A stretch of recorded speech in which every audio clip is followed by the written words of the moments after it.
Hi friends, இன்றைக்கி நம்ம என்ன பார்க்க போகிறோம்னா ஹெல்த்தி அண்ட் டேஸ்டியான பீட்ரூட் பிரியாணி. இது எப்படி செய்யலான்னு பார்க்கலாம் வாங்க.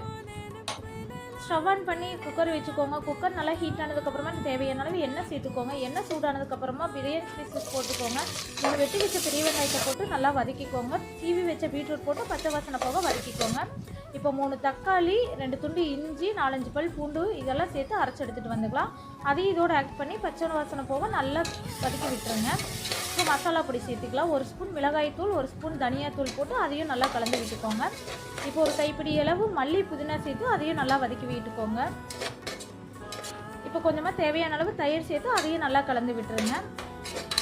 இப்போ அரை மணி நேரம் ஊற வச்ச சாப்பாட்டு அரிசி போட்டு அதையும் நல்லா மசாலாவோடு கலந்து விட்டுருங்க. நான் 1 கப் ரைஸுக்கு 2 கப் தண்ணி ஊற்றிருக்கேன். நீங்கள் எந்த அளவுக்கு எடுக்கிறீங்களோ அந்த அளவுக்கு சேர்த்துக்கோங்க.